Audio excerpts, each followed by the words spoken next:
Hello, my name is Dexter Fletcher and I am the director of Rocketman. And I am Taron Egerton and I play Elton John in Rocketman. And this is... Are we doing it at the same time? Like a cute little couple? Yeah, come on, after three. 1, 2, 3. And this is Notes on a Scene.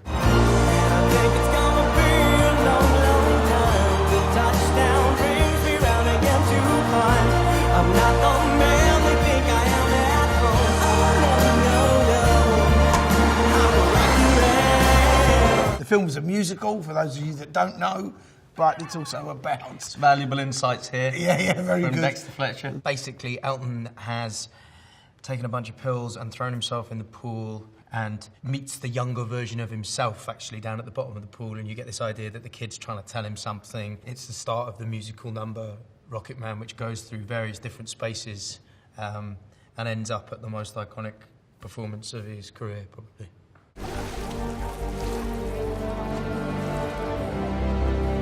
So yes, Elton has attempted to commit suicide. These swimmers have all dived in to save him, who happen to be synchronised swimmers, which was handy. Good freeze frame. There's going to be some really ugly... Look at this guy here. What? Look at that. Look at this little face here. Real good place to stop. Yeah, although this looks like LA, it's a little bit of movie magic, isn't it? Because it is. We shot this magical in Potter's Bar. Potter's Bar. Outside of London. Where a lot of soccer players live. So a lot of soccer players live, so it's like got big houses. Yeah. It is interesting because this is, our attempt to create 1970s LA. Yeah. But Taron here, as you can see, has shaved his head pretty much in order to recreate Elton's kind of iconic look, really, from that period. Didn't relish that for 6 months. You didn't, do you? No, I didn't love it. So the earlier part and also the very end of the movie where I'm 40 and in rehab, then I do actually have a bald cap on, but that's not a bald cap, that's just my hair that's been decimated. Yeah, because the issue is that, you could put the wig on, but you're trying to create... You can put the wig on, but you can't. You can't take the wig off. Yeah, I can't say it. It's on for good. So he shaved his head, and he hated it.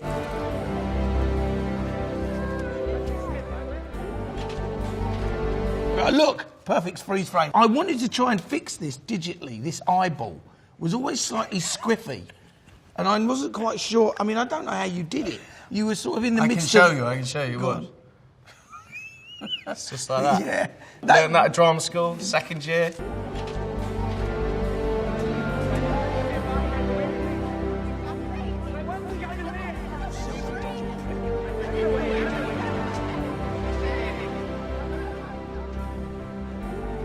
It always felt really important to have that gap in the teeth, and because it's such a key part of Elton's silhouette, but it's quite a hard thing to achieve, and you can use fake teeth, and we did try that, but during a camera test, I was singing a song, and the teeth flew out my mouth.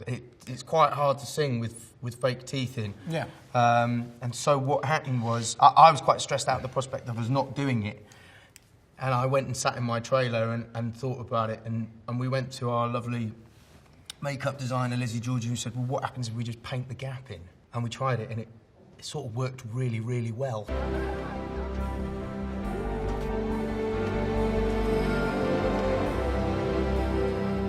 I'm actually about to start singing here, and one of the really fun things about making Rocketman was having all of these really wonderful songs with these kind of really beautiful poetic lyrics and trying to give them new meaning. So I think the lyric I'm about to sing is, and all this science I don't understand. Yeah.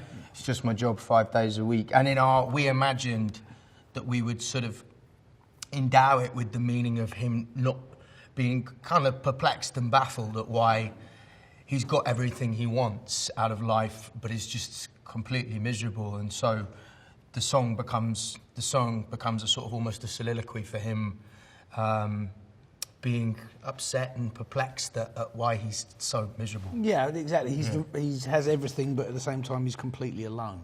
Yeah.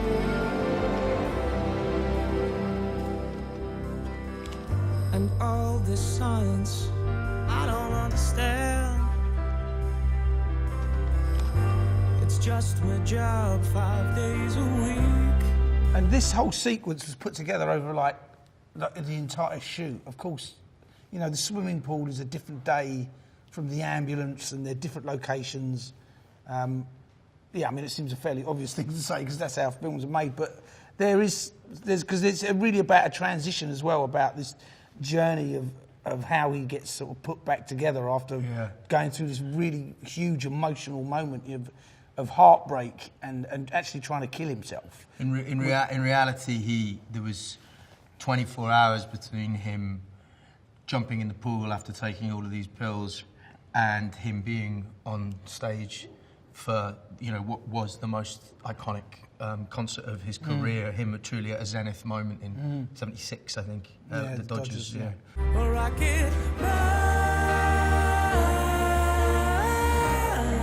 This was always Rocketman at this point. There was when I first got hold of the script, there were different songs in different places, or some songs weren't in there at all. But this was always a kind of cornerstone of that draft from Lee Hall. Yeah. And it was just finding this kind of poetic way to show this transition and what he was going through emotionally in that turmoil. A Rocketman.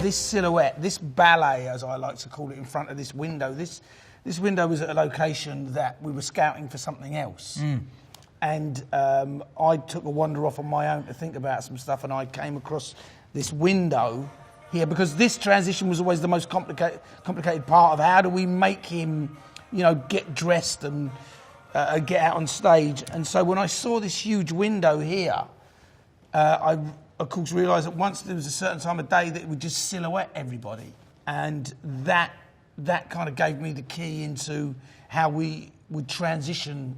And the choreographer Adam Murray put this together fairly quickly, I must say, because like I say, I found this location and said, this is how I want to do it, this is what we're going to do, the transition. And of course all of that LA that's in the background here, you know, you can see throughout the whole thing, the silhouette just worked really well because you don't actually lose any of the detail of what's going on with the actors. It's your eye kind of fills it in, I think. Him being carried as well, I love that because Elton himself talks about the fact that when he went to rehab, he didn't know how to work a washing machine. And I think the thing about Rocketman is it shows that you become a product in your own right. You know, that level of fame, of course, you know, it's glorious for many, many reasons, but there's also an element of you being kind of shepherded around and losing your autonomy a little bit. And I think that's part of the choreography, which I think. And I think the lyric speaks to it brilliantly. He says, "I'm not the man you think I am at all. Yeah. I'm the Rocketman." Touchdown brings me round again to. I don't wear wide fronts. I wear boxers, just in case anyone was wondering. But I, for this film, wore wide fronts for everything because I know that Elton wears them.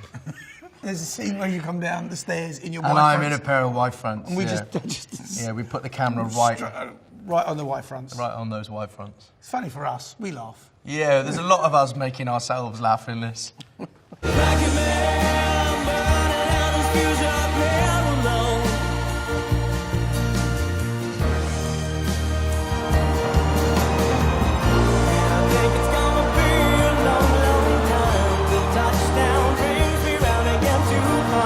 Before we started making the film, Dexter asked me to go and watch a really amazing film called All That Jazz.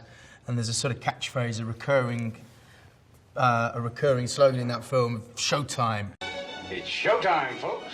Where this you know, drug-addicted theatre director is kind of getting himself ready for the day and putting on the show, and that whole idea of tears of a clown and you know what you have to do to go from the person off stage to being the person who's on stage became an idea that I was really, you know, that whole idea of when does Reg Dwight become Elton John, and I was sort of fascinated by that.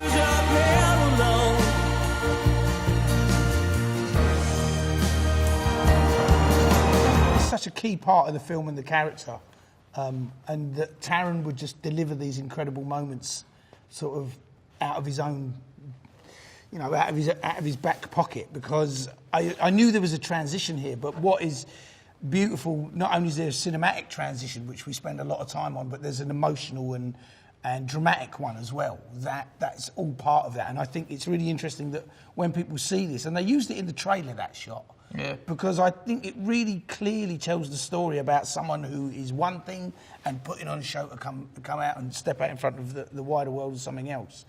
And we all do that in our day-to-day lives.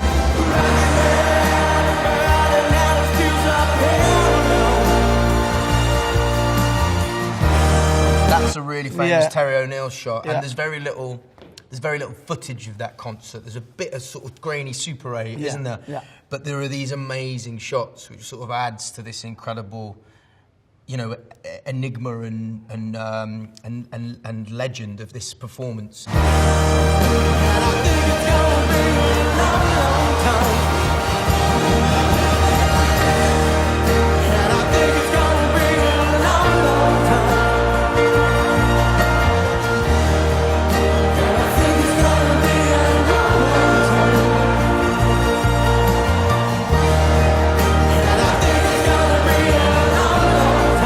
You know, none of this crowd or stadium or audience was there.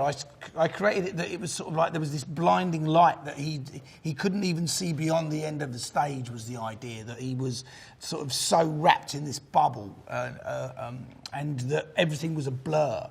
But that didn't work. So I dug deep with the producer, Adam Bowling, and we pulled out some resources and created all of this stadium and all the audience as well. And I'm super glad that we did, because it needed scale. The film really needed scale at this point to show that there was a transition from something really isolated, because at the beginning of the sequence, he's alone in a swimming pool with his child self, all the way to being the man in front of, 70,000 people. You can see there as well, I asked them to put some...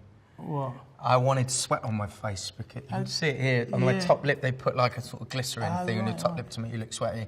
Yeah. And I like the idea that, sort of coming off the end of a massive bender. Yeah, massive bender. Yeah. This was the front shot that I just had of Taron performing, that we shrunk down and then rebuilt the Dodgers night, the stadium there, digitally.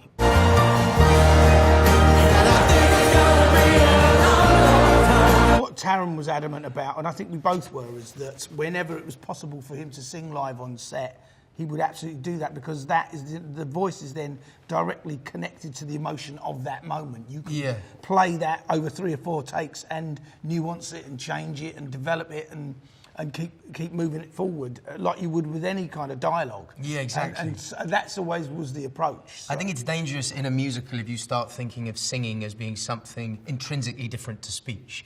You've got to approach it in the same way. It's like you don't want a film that's filled with dubbed dialogue, because it feels disembodied and it feels disconnected. It's the same in a musical. Characters don't just sing for the sake of singing in a musical. They sing because all of a sudden speech has become insufficient. It no longer does the job required. It's a level up in terms of expression. And also the other part of the musical element for me is that we developed and built this musical from the ground up. There was nothing.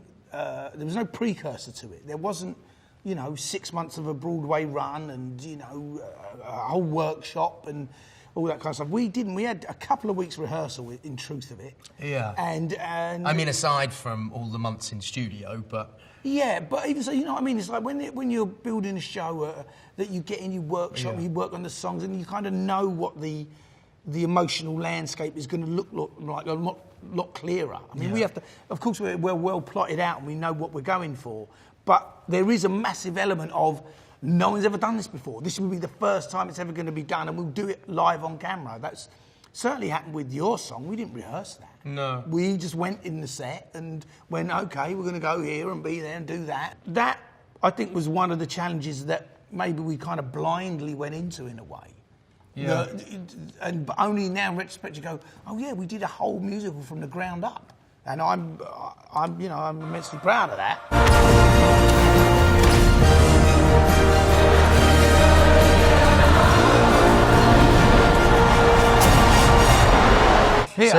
So it's originally they had a little wobble board and it had a cable that ran off here, and it vibrated me. Yeah, but, it's like one of those plates, wasn't yeah, it? it's like Yeah, those exercise machines that Yeah. you stand on. And it was felt that I think it was too extreme, the wobble. It was very odd. So I did a self-generated He wobble self-generated, instead. and then he started squirting smoke at you as well. Yeah. Before he put it on your head, he started squirting my at your feet, feet, yeah. and that didn't work as well either. No. So we kind of played around with that, and But here's got just some wob- other. These are little. That's just to Is show that wobbling? That's This wobble. doodling is really taking it. Oh yeah. I do doodling and I do my own wobbling. Yeah, I mean your wobbling's phenomenal, but you got a future in doodling, definitely. There he goes. And it works for both shots, which is excellent as well. And this is a not real Taron. This is a super Taron flying in the sky. Because Taron, he can do many things, but he can't really fly. That was the last thing we ever shot on the main shoot. was. Just that shot That's of right, that's right. me It looking was. up at the camera and the hat being blown off.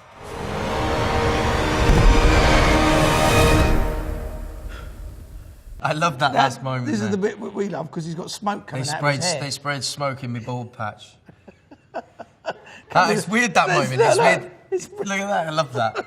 It's great. I love that, yeah. Shout out to Robbie who sprayed smoke in my bald Yeah. patch. I love those moments where, when you watch it with a live audience, they sort of laugh, but they feel a bit weird laughing. Yeah, because yeah. they know they're laughing at something that's kind of tragic. Yeah. But it's quite funny.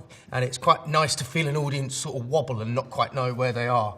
And I feel that happens at that moment. Yeah, exactly. I mean, it's the whole thing of, flying high and burning out and, which are all things that he sings about in the song. The lyrics all pertain to it. Because of the nature of the film and how we approached it, that we have an unreliable narrator coming into rehab in the beginning, telling his story, which is really a collection of his feelings. That it meant that we could play very much around with reality and fantasy and songs, because you've got your musical numbers, they can burst out in a way that dramatically, it goes beyond the dramatic, so you get to play with the fantasy element, the reality of him trying to take his own life, or at least that cry for help, into the fantasy of how he got put back together and pushed out onto stage. So that's why it's a sort of particularly special moment, and it is what the story is about the man behind the legend or the myth. You guys will work together again?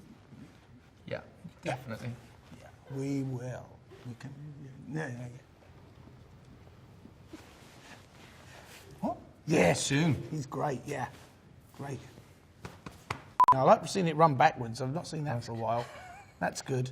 Let's see you get undressed. We've seen you get dressed. Let's see you take your clothes off backwards. That'll be impressive. Come on. Woohoo! Naked. Cheeky bit of nipple there. Cheeky nipple. Look at that. Come on, zip. There you go. They're taking you out. Love that. There you go. Insights into the great filmic mind of Dexter Fletcher and Taron Egerton.